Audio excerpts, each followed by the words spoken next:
আওয়ামী লীগও এমন একটা দল, মরুক আর মারুক, বাসক আর যাই করুক, ভাত খাক আর উপবাসে থাক, আওয়ামী লীগের কোন কর্মী অন্য দলে যাবে বলে আমি মনে করি। এটা আমি এদেরকে চিনি বলে, এদেরকে চিনি। আওয়ামী লীগের ফাউন্ডেশনটা এরকম, ওই রাইট অর রং, আওয়ামী লীগের কর্মী কোন দলে যাবে এটা আমি বিশ্বাস করি না, এবং যাবেও না। আপনি আওয়ামী লীগের ভবিষ্যৎ দেখছেন যে তারা ঘুরে দাঁড়াবে? আওয়ামী লীগ ঘুরে দাঁড়াবে কিনা, আওয়ামী লীগের রাজনীতি ঘুরে দাঁড়াবে, বুঝতে হবে। আওয়ামী লীগের রাজনীতিতে আসবে, আওয়ামী লীগের রাজনীতি এমন কোন মহান ব্যক্তি থাকতে পারে যার শরীর দুধের মতো সাদা, এমন কিছু ব্যক্তি যারা বলতে পারে যে আমরা মুক্তিযুদ্ধের রাজনীতি করে জাগো ৭১, জাগো ৭১, এই কথা কয়ে অনেকে নামতে পারে। বাঙালি জাতির রাজনীতির একদম মূল যারা, তারা হইল যারা আওয়ামী লীগের সাথে রাজনীতি করছে।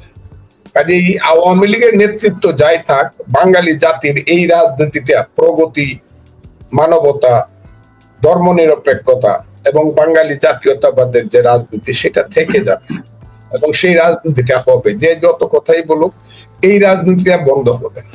আওয়ামী লীগ স্বনামে বা বেনামে হোক অথবা ফিরে আসবে, আসতেও বাধাটা হলো একমাত্র বর্তমান নেতৃত্ব যারা হত্যা এবং খুনের সঙ্গে জড়িত বলে অভিযুক্ত।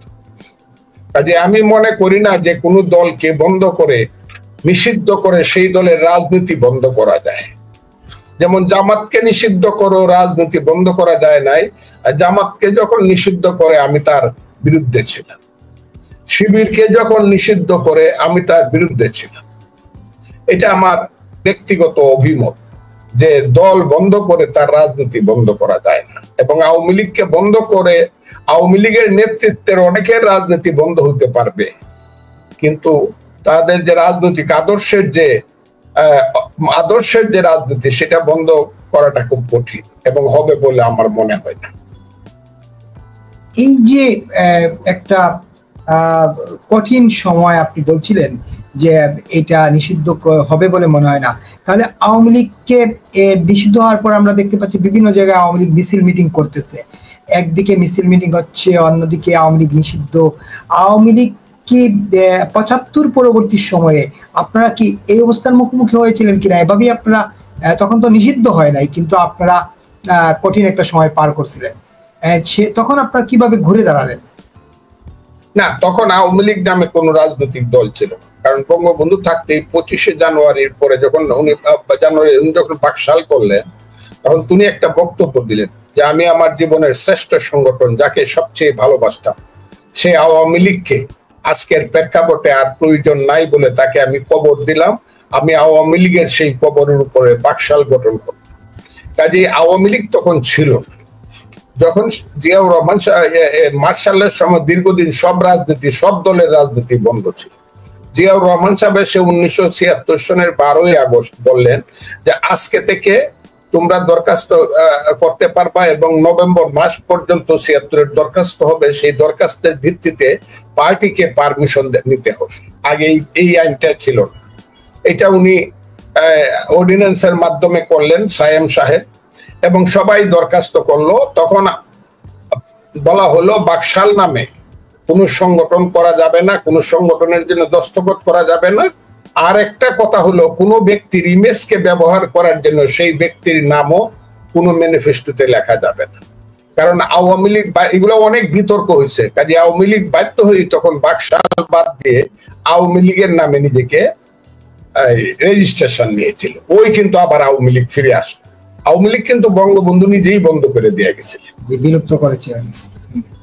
এইটা অনেকে জানে, এমনি কথা টথা কয় এই দেশে আল্লাহ যে কি করবো, আল্লাহ কোন পথে নিব আমি বুঝলাম না, জানি না, কইলো একটা বক্তৃতার ভাষায়। তো ওই আওয়ামী লীগ আসছে, ওই আওয়ামী লীগ ১৯৭৬ সনের ডিসেম্বর মাসে এসে জিয়াউর রহমান সাহেব এটা রেজিস্ট্রেশন পাকা করলো, এবং তারপর থেকে পলিটিক্সটা, আওয়ামী লীগের পলিটিক্সটা আবার শুরু। এবং সেই পলিটিক্স যখন শুরু হয় তখন আওয়ামী লীগের সাজেদা চৌধুরী ছিলেন ভারপ্রাপ্ত সম্পাদিকা, সাধারণ সম্পাদিকা। তার দস্তখতে আওয়ামী লীগ ফেরত আসে, আর ভারপ্রাপ্ত সভাপতির নাম ছিল মহিউদ্দিন। এই কমিটির নেতৃত্বে আওয়ামী লীগ ফিরে আসে। এরপরে এই সময় দীর্ঘ চড়াই পার করে আপনি তখনও আওয়ামী লীগে ছিলেন, রাজনীতি এগিয়ে গেল। এই 15 বছরে আওয়ামী লীগ শাসন করলো, দেশ শাসন করলো শেখ হাসিনার নেতৃত্বে। তারপরে এই যে রাজনৈতিক পট পরিবর্তন হলো, যেভাবেই হোক পট পরিবর্তন হয়ে গেল, শেখ হাসিনা চলে গেলেন। এখন এই যে আওয়ামী লীগকে যেভাবে নিষিদ্ধ করা হয়েছে, এই নিষিদ্ধর প্রক্রিয়াটাকে আপনি কিভাবে দেখেন? সন্ত্রাস দমন আইনে কোনো দলকে নিষিদ্ধ করার কোনো সুযোগ বোধহয় আমি দেখি নাই আর কি। এইটা শুনেন, আমি ওই দিনও বলছি, আপনার সাথে বলছি কিনা জানি না, একজন বাউল গায়ক ছিল, বিখ্যাত বাউল গায়ক, সে সবার গুরু, উনি সবার গুরু ছিলেন। ইভেন জালাল খা উকিল মুন্সিরও গুরু ছিলেন, শাহ আব্দুল করিমেরও গুরু ছিলেন। তার নাম হলো রশিদ উদ্দিন, বাড়ি নেত্রকোনা। তার একটা গান আছে, হাকিম হয়ে হুকুম করো, পুলিশ হয়ে ধরো, সর্প হয়ে দংশন করো, উজা হয়ে যাও। এই গানটা আবার বিখ্যাত শিল্পী আব্দুল জব্বার সাহেব গাইছিলেন। এই আওয়ামী লীগ বন্ধ করার পিছনে যে নাটকটা হয়েছে সেটা হলো ওই হাকিম হয়ে হুকুম করো, পুলিশ হয়ে ধরো। সরকারি নির্দিষ্ট কিছু লোককে বলেছে এবং নির্দিষ্ট একজন ছাত্র নেতা বা যুব নেতাকে বলেছে যে তুমি এইভাবে আইসা আমার বাড়ির সামনে আসবে, আইসা জ্যৈষ্ঠ মাসের আম কাঁঠাল খাওয়ার মতো নতুন জামাই রেজে কম ভাবে শ্বশুর শাশুড়িরা আদয় করে তোমাদেরকে ঠান্ডা পানি পাঠাবো, তোমাদেরকে কোকা কোলা পাঠাবো, পরে বিরিয়ানিও খাওয়াবো, তোমরা আইসা কিছু স্লোগান দিবা। এটা টোটাল প্ল্যান। এবং তারপরে তোমরা শাহবাগে চলে যাবা। সেই শাহবাগে যাওয়ার পরে যখন লোক হবে না মনে হলো, তখন আর একটা কালো শক্তি, আমি সবসময় যেটাকে বলি তার ছাত্র সংগঠন, তাদের কেন হলো, তাদের নির্দিষ্ট কিছু লোক আছে, হ্যাঁ নির্দিষ্ট, এবং তাদের মিছিল খুব কম সময়ে সবচেয়ে বেশি বড় হবে, এমনকি বিএনপির চেয়েও কম সময়ে বেশি বড় হতে পারে, কিন্তু এর চেয়ে লোক আর বাড়বে না।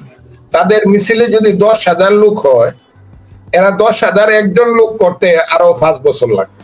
এই 10,000-এর মধ্যে তারা সীমাবদ্ধ থাকবে। এই যে নির্দিষ্ট একটা শক্তি, সেই শক্তিতে এসে দাঁড়ালো এবং বিভিন্ন ধরনের স্লোগান টোগান দিল। এগুলো আমি বলছি। গোলাম আজমের বাংলা, গোলাম আজমের তো কোনদিন বাংলাদেশেই ছিল। গোলাম আজম তো প্রথম যে লোকটি, প্রথম যে ব্যক্তি জল্লাদ টিক্কা খানের সঙ্গে দেখা করলো, ছবি আছে, আপনি ছবিটা দেখান না, টিক্কা খানের সঙ্গে প্রথম যে দেখা করলো, গণহত্যা করতে হবে বাঙালি জাতিকে, তার নাম হলো গোলাম আজম। সেই গোলাম আজমকে বানাইলো গোলাম আজমের গোলাম আজমের তো বাংলা না, গোলাম আজম তো হলো পাকিস্তান। এই পাকিস্তানে নভেম্বর মাসে গিয়ে আর ফেরত আসেন নাই গোলাম আজম। মধ্যপ্রাচ্যে তারপরে লুকায়া চলে গেলেন, বছরের পর বছর বাংলাদেশের নামে কুৎসা রটনা করলো সমস্ত মুসলিম দেশগুলোতে। সৌদি আরবকে বিষাক্ত করে তুললো গোলাম আজমের প্রচার, যে কারণে 75-এর 15ই আগস্ট পর্যন্ত কোন মুসলমান বাংলাদেশ থেকে সৌদি আরবে নিজেদের দেশের নামে হজ করতে যেতে পারে নাই, অন্য দেশের ভিসা নিয়ে যাইতে। সেগুলো আপনারা জানেন কিনা, কে কে জানে আমি জানি। গোলাম আজমরা এমন করছে, একটা টাকা যাতে মধ্যপ্রাচ্য থেকে আমাদের দেশের দুঃসময়ের গরিব মানুষদেরকে না দেয়। এমনকি 74 সনে যখন হাজার হাজার লোক না খায়া মারা গেছে, এই সময় গোলাম আজম সহ জামাত ইসলামের লোকেরা একদম পারস্য থেকে ধরে, ইরান থেকে ধরিয়া মিশর পর্যন্ত যে মধ্যপ্রাচ্য, সেইখানে সেই সব নাম রটনা করে বাংলাদেশকে ভিক্ষুকে পরিণত করছে এবং বাংলাদেশের মানুষকে বুঝাইছে বাংলাদেশের মানুষ হলো সব ইন্ডিয়ার করতলগত দালাল। কাজেই গোলাম আজমের যে বাংলাদেশ বলা হয়, কাদের মোল্লার বাংলাদেশ ইত্যাদি ইত্যাদি, এইসব স্লোগান এখন সুযোগের সময়ে যারা দেয় তাদেরকে একদিন ইতিহাসের রাস্তা করে নিক্ষিপ্ত হতে হবে।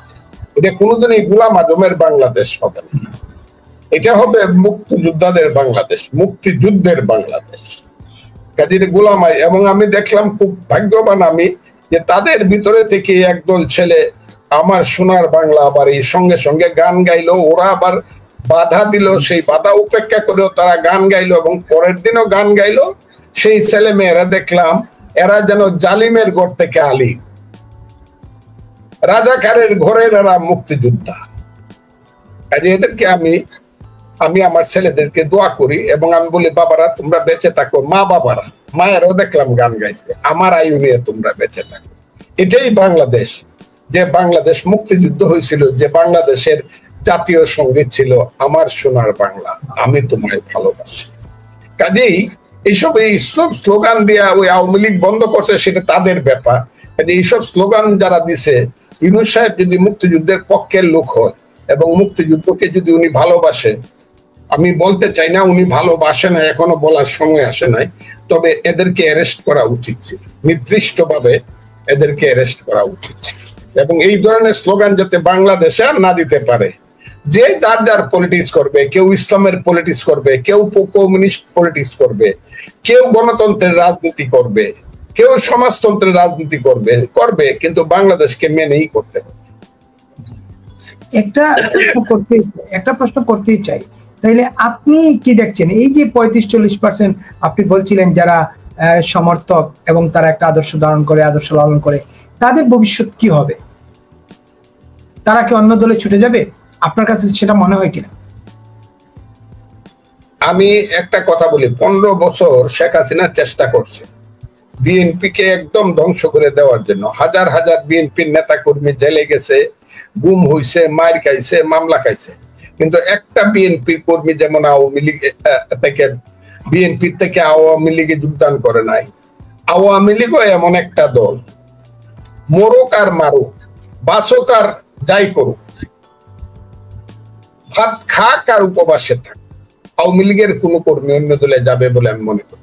এটা আমি এদেরকে চিনি বলে, 32 এদেরকে চিনি। আওয়ামী লীগের ফাউন্ডেশনটা এরকম, ওই রাইট অর রং, আওয়ামী লীগের কর্মী কোন দলে যাবে এটা আমি বিশ্বাস করি না, এবং যাবেও না, এটা যাবে না। এবং এই 20% মানুষ যেটা হবে ইলেকশনের সময়, আওয়ামী লীগকে ইলেকশন করতে দেওয়া যাবে না, যারা বলতেছে যদি না দেয় নির্বাচন কমিশন রেজিস্ট্রেশন বন্ধ করে, নৌকা মার্কা যদি না থাকে, 1 নম্বর হলে এরা কেউ ভোট সেন্টারে যাবে না নৌকা না থাকলে। আর যদি তারা সিদ্ধান্ত নেয় ভোট সেন্টারে যাবে, তখন গিয়া দেখা যাবে জামাত ইসলাম হোক বা বিএনপি হোক, যে রাজনৈতিক দলগুলা ইলেকশন করব, তারা গিয়া ভোট পাওয়ার জন্য, পাস করার জন্য তাদের কাছে গিয়ে হাত জোর করে দাঁড়াইতে হবে, কারণ তাদের ভোটের সংখ্যাটা নিতান্ত কম না। আমার ধারণা সবকিছু বাদ দিল এখনো বাংলাদেশে 25% ভোট আওয়ামী লীগের আছে। কেন আপনার এত কম কেন মনে হয়? কাজেই আমার কম মনে হয় যে নেতারা ভাইগে গেছে। আমি শুনছি সেই নেতার সংখ্যা 15,000, যারা দেশে বিদেশে ভাইগে আছে। দেশে বিদেশে যারা ভাইগে গেছে অনেকে বলে, আমি জানি না। এবং যারা এখন পর্যন্ত যে 9 মাসে বা 10 মাসে একটা লোক কোথাও থেকে একটা কথা আওয়াজ দিতে পারে না, এই সরকার কিন্তু ফ্যাসিস্ট সরকার না, করে দেখলেই মেরে ফেলে, জেলে নিতে পারে। একটা লোকে আওয়াজ দিতে পারে না আমি আসি রে, আমি আসি রে বঙ্গবন্ধুর পক্ষে, হাসিনার পক্ষে। এক হারামজাদা কি কথা কইছে। এদের মধ্যে ভীরু কাপুরুষ, এরা আবার বঙ্গবন্ধুর দল করে বা বঙ্গবন্ধু আদর্শ করে বলে, হ্যাঁ, একটা লোকে আওয়াজ দিছে। এই কারণে আমি বলছি আর কি, এদের ভোট কমবে, এই কারণে অনেকেই ভীত হইয়া ঘরে বসে থাকবে, অনেকেই ভোট দিতে যাবে না, ইত্যাদি ইত্যাদি কারণে আমি বলছি তাদের ভোটটা যতই হোক 25-এর নিচে আসবে না। কারণ 79 সনে বাংলাদেশে আওয়ামী লীগের ভোটের পরিমাণ ছিল, জিয়াউর রহমান সাহেবের সময় প্রথম পার্লামেন্ট ইলেকশনে আওয়ামী লীগের ভোটের পরিমাণ ছিল 30%। তখন আর দুঃসময় ছিল। এই দুঃসময়ে 25 থেকে 30% ভোট আওয়ামী লীগের থেকে যাবে।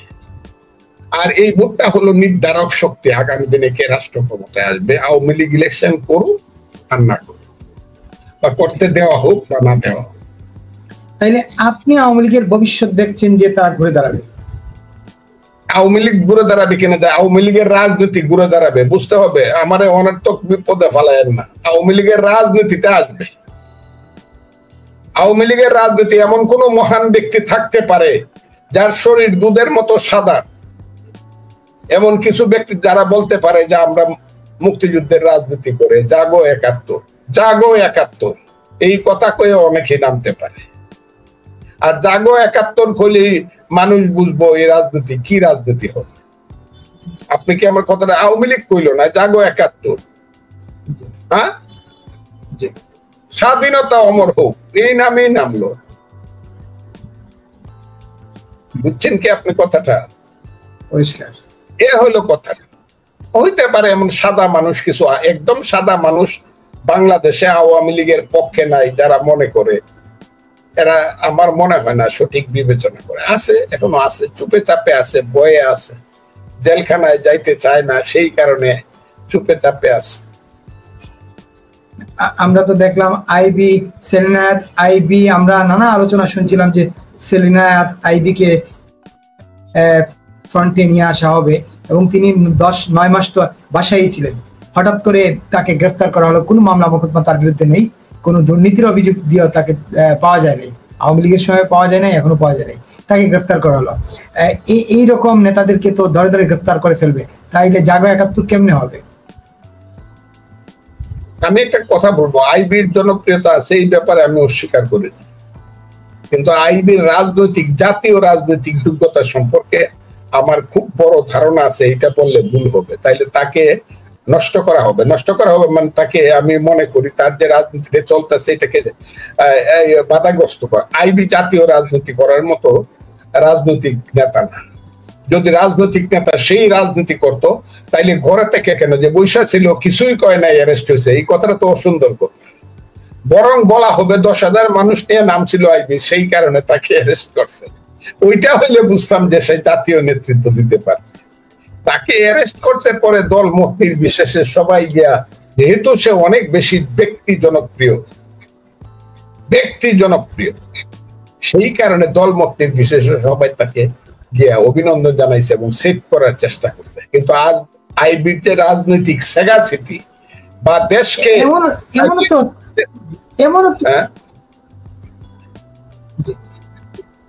দেশকে রাজনৈতিক নেতৃত্ব দিতে হইলে এমন তো করত যদি কেউ,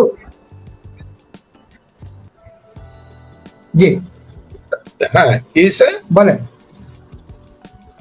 না, আমি দেশকে রাজনৈতিক নেতৃত্ব দিতে হইলে প্রথম, হ্যাঁ আমি বুঝতেছি না, ডিস্টার্ব হচ্ছে, বলেন আবার। মানে আপনি বলছিলেন যে সেলিনায়াত আইবির কথা বলছিলেন, দেশকে নেতৃত্ব দিতে হলে, এরপরে বোঝা যাচ্ছিল না কথাটা। দেশকে নেতৃত্ব দিতে হইলে যে হাইট, ন্যাশনাল হাইট থাকা দরকার। নির্বাচনে নারায়ণগঞ্জের মেয়র হওয়া, সিটি কর্পোরেশনের, এটার জনপ্রিয়তার কোনো সীমা নাই। কিন্তু দেশকে নেতৃত্ব করতে হলে যে সাংগঠনিক হাইট দরকার, সেই হাইট আইবির হয়েছে কিনা আমার প্রশ্ন আছে। তাইলে সেই যে 10,000 মানুষ তার পিছনে দাঁড়াইছিল, সেই 10,000 মানুষ নিয়ে আরো 5 মাস আগে থেকে মিছিল করে তার অ্যারেস্ট হওয়া উচিত ছিল, আমি মনে করি। প্রতিবাদ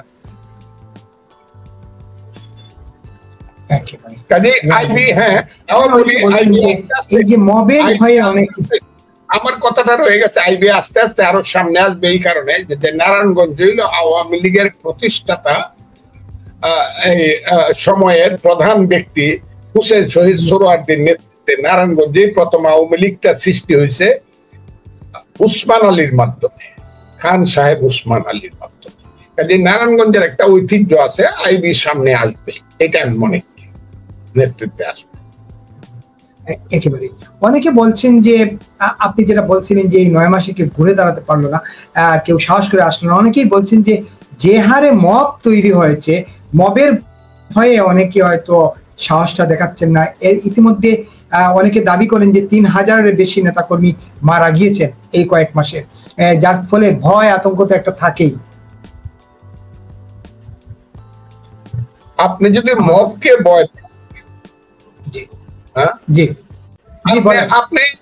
আপনি অঙ্কের শিক্ষক, অঙ্কটা তো আপনাকে মিলাইতে হবে, যত কঠিন অঙ্কই হোক, তা না মিলাইতে পারলে তার অঙ্কের মূল শিক্ষক আপনি হইতে পারবেন না। অঙ্কটা তো আপনাকে মিলাইতে হবে যে মবকে আপনি কিভাবে মোকাবেলা করবেন। এটা কি 9 মাস লাগে নাকি মবকে মোকাবেলা করতে? আমি তো মনে করি না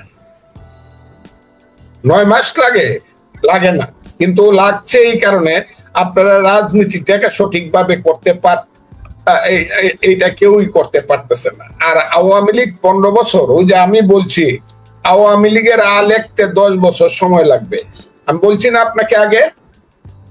হ্যালো, আমি কি আপনাকে বলছি আওয়ামী লীগের এই কথাটা বলছি? এখনো সময় আসে নাই যে আওয়ামী লীগের নির্দিষ্ট একদল লোক দ্বারাই আওয়ামী লীগ করবে, সেই সময়টা আসে নাই। সেটা পুলিশ অ্যারেস্ট করতে হবে না, মবও লাগবে না। এটা লোকলজ্জার কারণেই তারা পারবে না, কারণ তারা কাজ খুব ভালো করে নাই। অনেকেই কাজ খুব ভালো করেন, স্থানীয়ভাবে একদম থানা লেভেল পর্যন্ত অনেক নেতা অপ্রিয় এবং অজনপ্রিয় হয়ে গেছে মানুষের কাছে। এদেরকে দেখলেই মানুষ মনে করে তোমরা আর আইসো, এই কারণেই তারা নামতে পারতেছে না। তার মানে আওয়ামী লীগ বা মুক্তিযুদ্ধের রাজনীতির ভবিষ্যৎ আপনি উজ্জ্বলই দেখছেন? আওয়ামী লীগের আচ্ছা, আওয়ামী লীগ আর মুক্তিযুদ্ধকে আমি টোটাল একসাথে দেখি না। মুক্তিযুদ্ধ ইজ মুক্তিযুদ্ধ, আমার কথা না। আর আওয়ামী লীগ মুক্তিযুদ্ধের পক্ষে ছিল, আওয়ামী লীগ মুক্তিযুদ্ধকে এক সময় লিড করছে, ত্বরান্বিত করছে এবং মুক্তিযুদ্ধের মূল নেতৃত্বকারী দল ছিল। কিন্তু আওয়ামী লীগ এই মুক্তিযুদ্ধ, এটা আবার ঠিক না। কাজেই মুক্তিযুদ্ধের রাজনীতি থাকবেই, আমি একা থাকলেও থাকবে, আল্লাহর রহমত। আমি একা থাকলেও মুক্তিযুদ্ধের রাজনীতি থাকবে। এবং আপনি দেখতে পারেন যে একদিন খালি আমরা কিছু লোক মিলে যারা আছে এই দেশে, মুক্তিযোদ্ধারা যারা আছে, বেশি না, 1 লাখ আছি মাত্র, 1,17,000।